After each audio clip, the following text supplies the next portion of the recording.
સામાન્ય રીતે આપણે શાળામાં પ્રવેશ કરીએ, શાળામાં એક ધોરણમાંથી બીજા ધોરણમાં જઈએ.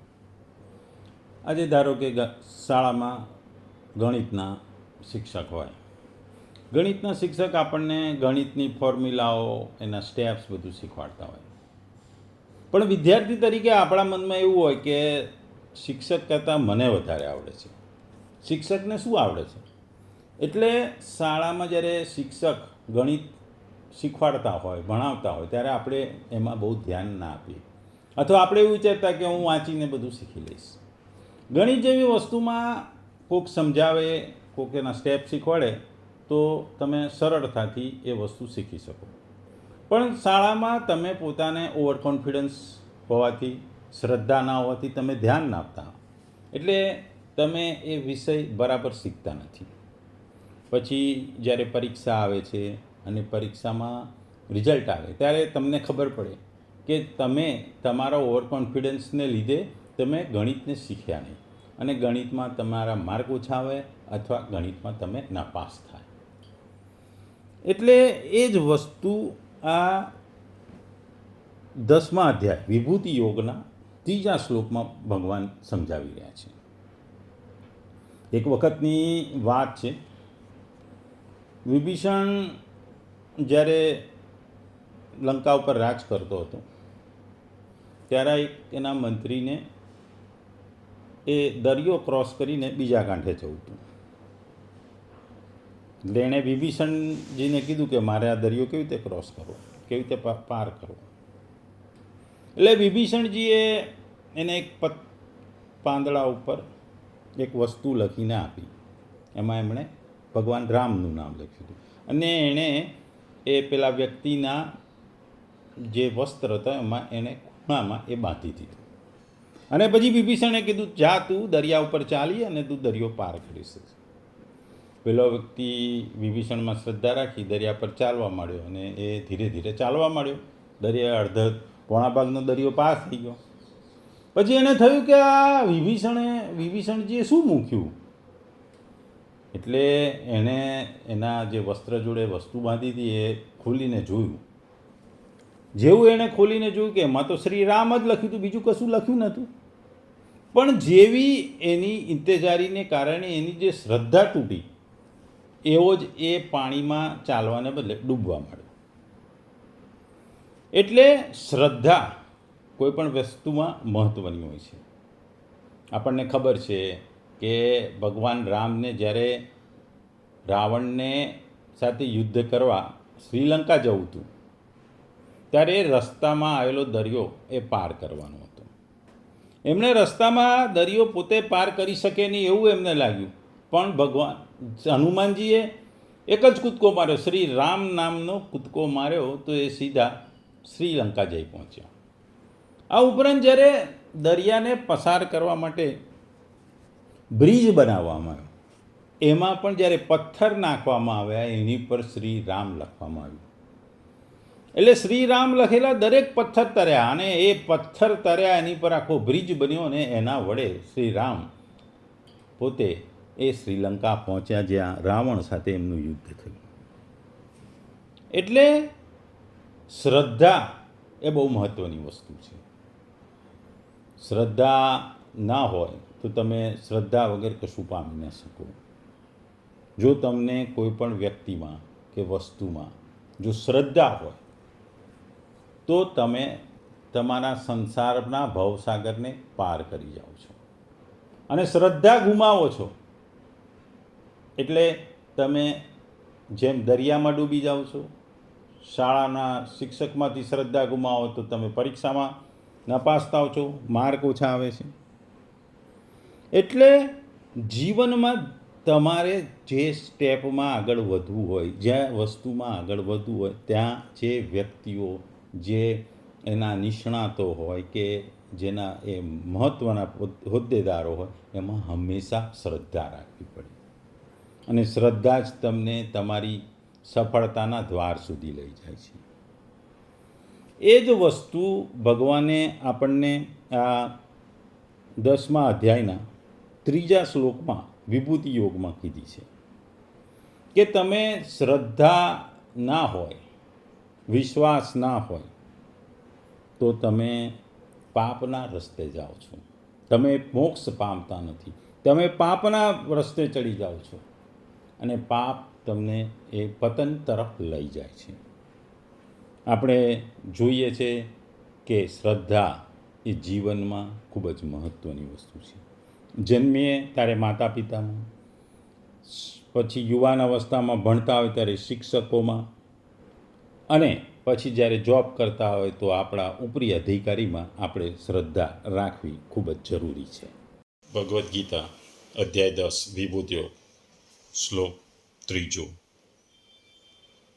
યહ મામ અજમ અનાદિમ ચ વેતિ લોક મહેશ્વરમ અસમુઢ્ય સમૃત્યેષુ સર્વ પાપે પ્રમુચ્યતે.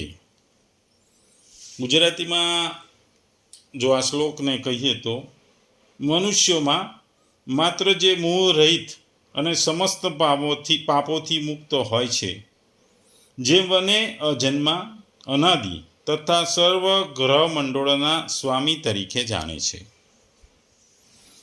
બીજા શબ્દોમાં ગુજરાતીમાં જો આ શ્લોકને કહીએ તો જે મનુષ્ય મને અજન્મા અનાદિ અને સર્વ લોકોના મહાન ઈશ્વર જાણે છે, અર્થાત સંદેહ રહિત સ્વીકાર કરે છે, તે બધા માણસોમાં જ્ઞાની છે અને તે સર્વ પાપોથી છૂટી જાય છે. એટલે સર્વ પાપોથી છૂટી જાય છે. ટૂંકમાં જે આગલા શ્લોકમાં કહેવામાં આવ્યું કે દેવતા અને મહર્ષિ લોકો પણ ભગવાનના પ્રગટ થવાને સર્વથા નથી જાણી શકતા, તો મનુષ્ય ભગવાનને કેવી રીતે જાણશે અને તેનું કલ્યાણ કેવી રીતે થશે, એના ઉપાયમાં આ શ્લોક કહેવામાં આવ્યો છે. પાછળના શ્લોકોમાં ભગવાનના પ્રગટ થવાને જાણવાનો વિષય નથી બતાવ્યો.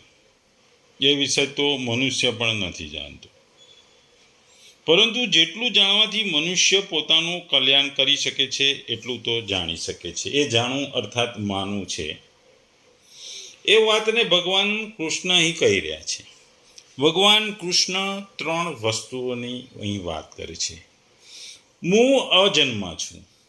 ભગવાનનો જન્મ ક્યારે નથી થયો, એટલે તેઓ ક્યારેક મૃત્યુ પામતા નથી.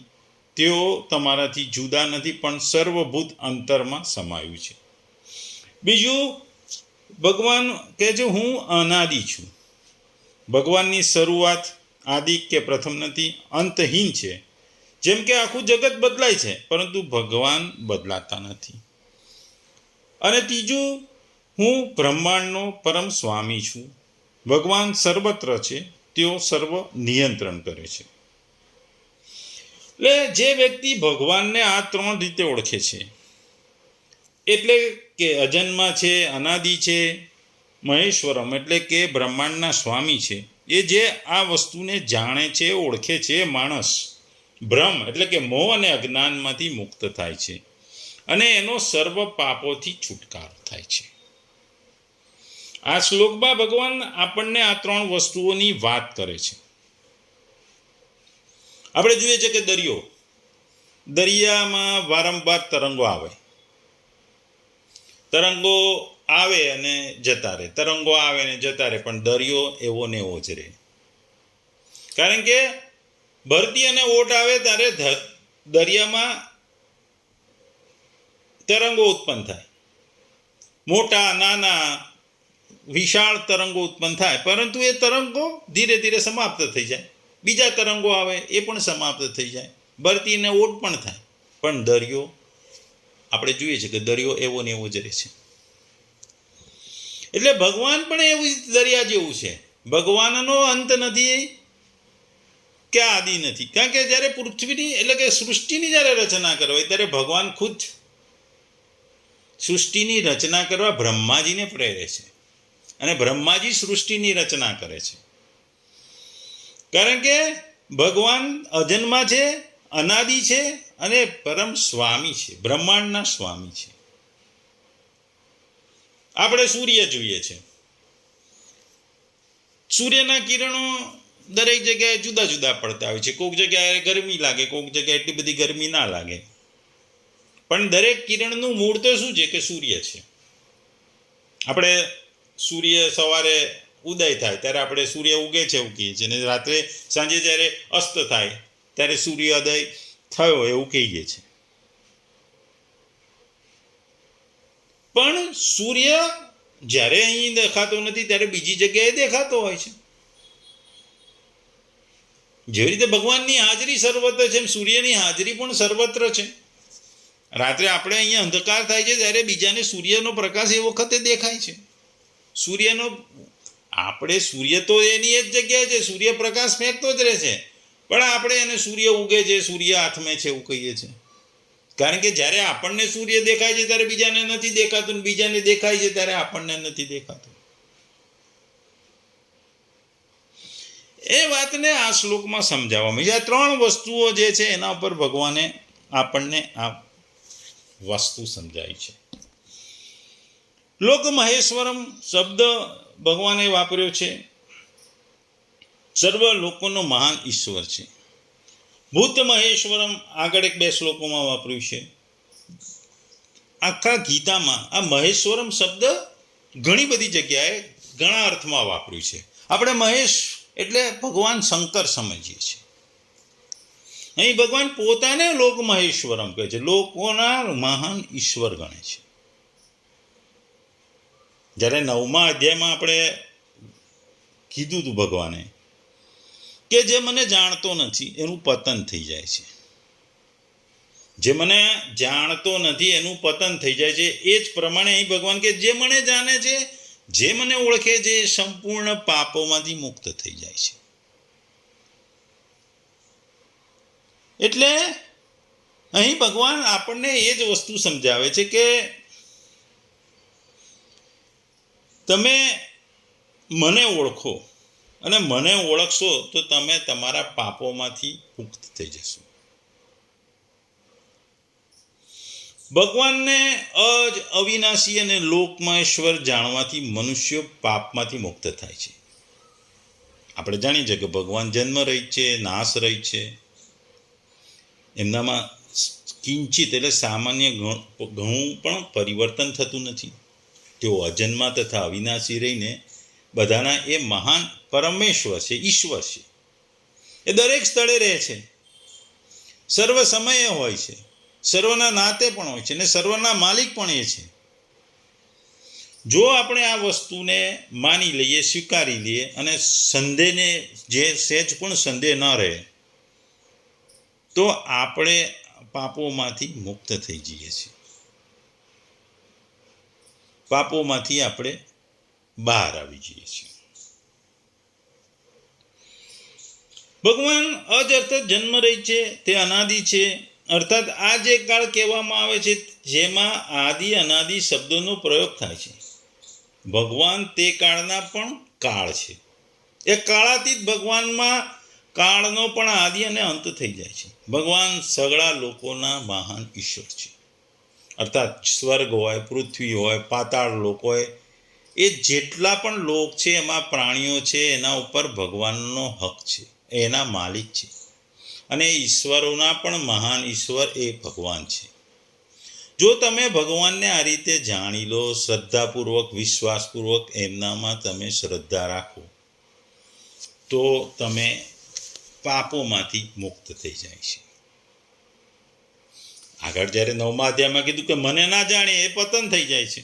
આપણે જોઈએ છીએ શિક્ષક શાળામાં ભણાવતો હોય, એ શિક્ષક બાળકના જીવનમાં જ્ઞાન આપે, એને સંસારની વસ્તુઓ શીખવાડે, સમાજની વસ્તુઓ ગણે અને બાળકોને બધી જુદી જુદી અવગણનાઓથી મુક્ત કરે છે.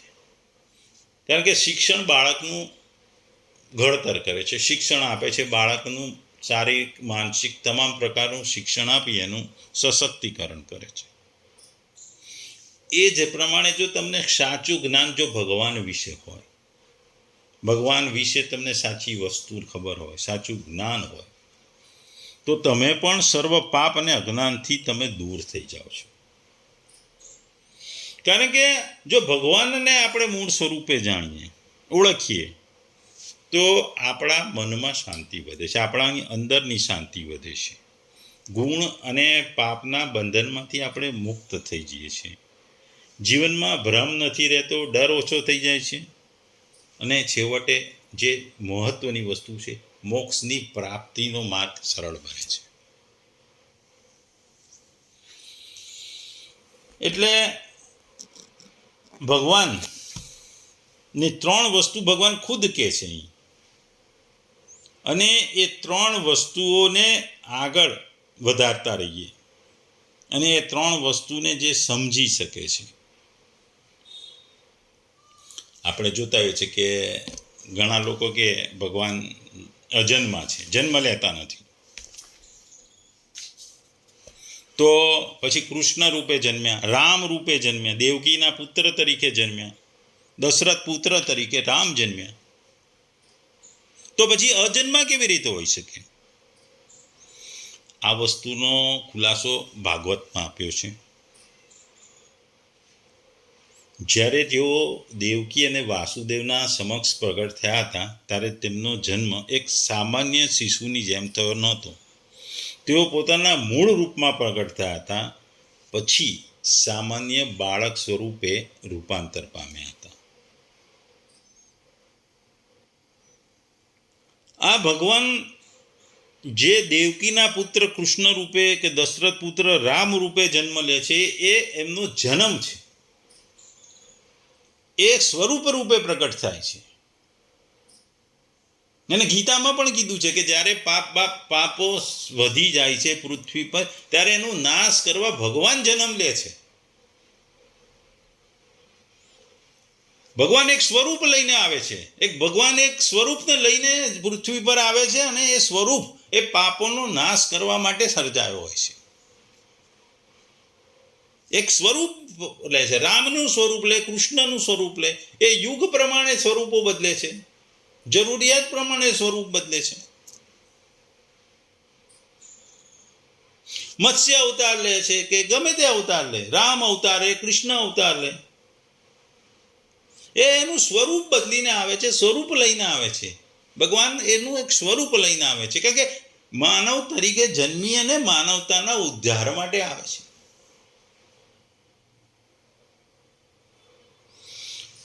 આપણે જોયું કે ભગવાને આગળ કીધું કે ભગવાનને જાણતા નથી, મહર્ષિઓ નથી જાણતા, દેવતાઓ પણ નથી જાણતા.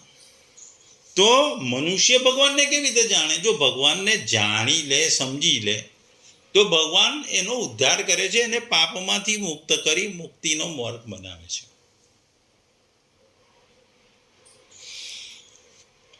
આ જ વસ્તુ આ શ્લોકમાં છે કે મનુષ્ય જો ભગવાનને જાણી લે કે ભગવાન અજન્મા છે, અનાદિ છે, અને સર્વ લોકોના મહાન ઈશ્વર છે, એવું જો જાણી લે, તો એ પાપોમાંથી મુક્ત થઈ જાય છે. ભગવાન પોતાની યોગમાયાથી અનેક રૂપોમાં પ્રગટ થાય છે, તો પણ તેઓ અજન્મા છે. બીજાના જે જીવો છે એની માફક તે જન્મ થતો નથી. તેઓ પોતાના ભક્તોને સુખી કરવા માટે અને ધર્મની સ્થાપના માટે જન્મ ધારણ કરવાની માત્ર એક લીલા કરે છે. આ વાતને સંપૂર્ણ શ્રદ્ધા અને વિશ્વાસપૂર્વક સમજી લેવી છે, અને એમાં સંપૂર્ણપણે વિશ્વાસ કરવો જોઈએ, એમાં લગીને શંકા ન કરવી જોઈએ. આને જ ભગવાનને અજન્મા જાણવા કહેવાય. ભગવાન જ બધાના આદિ અર્થાત મહાકારણ છે.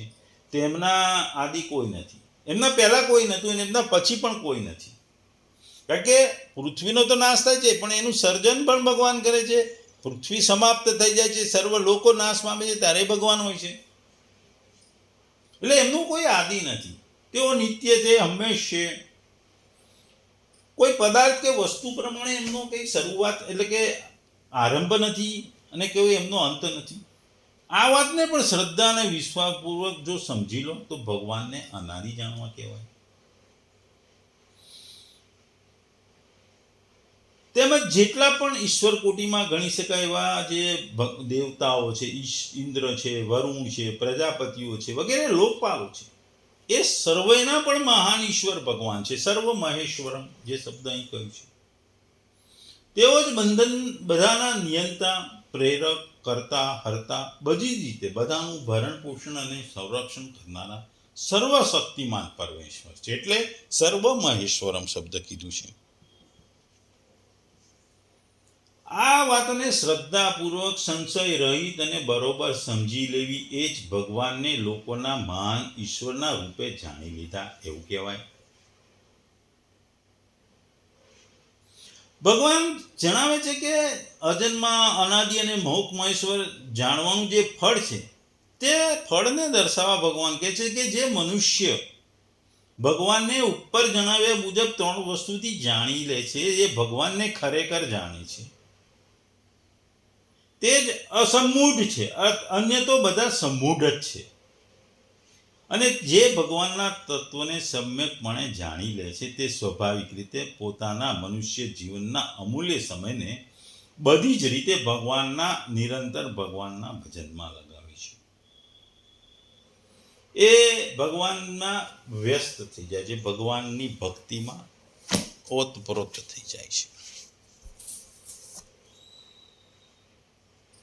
આપણે સામાન્ય રીતે કોઈ પણ વસ્તુનું સંપૂર્ણ જ્ઞાન મળે તો આપણે એના પીએચડી થઈ જઈએ છીએ, ડૉક્ટરેટ થઈ જઈએ છીએ. આપણે ડૉક્ટરેટની ડિગ્રી આપવામાં છે. કોઈ પણ વસ્તુ પર થીસીસ કરે, એને ગ્રેજ્યુએટ, પોસ્ટ ગ્રેજ્યુએટ બન્યા પછી પીએચડી કરે, પોસ્ટ ગ્રેજ્યુએશન પછી પીએચડી કરે, એટલે એ થીસીસ એની ઉપર લખે, એને સંપૂર્ણ જાણી લે, એટલે એનો એ ડૉક્ટરેટ કહેવાય છે. એ રીતે જ જ્યારે તમે ભગવાનને જે 3 વસ્તુથી જાણી લો, એ માણસ જ્ઞાની હોય છે. અને આ જ્ઞાની માણસ ભગવાનને જાણે છે એટલે એ પાપોમાંથી મુક્ત થઈ જાય છે, પાપોથી દૂર જાય છે, પાપોમાંથી છૂટી જાય છે.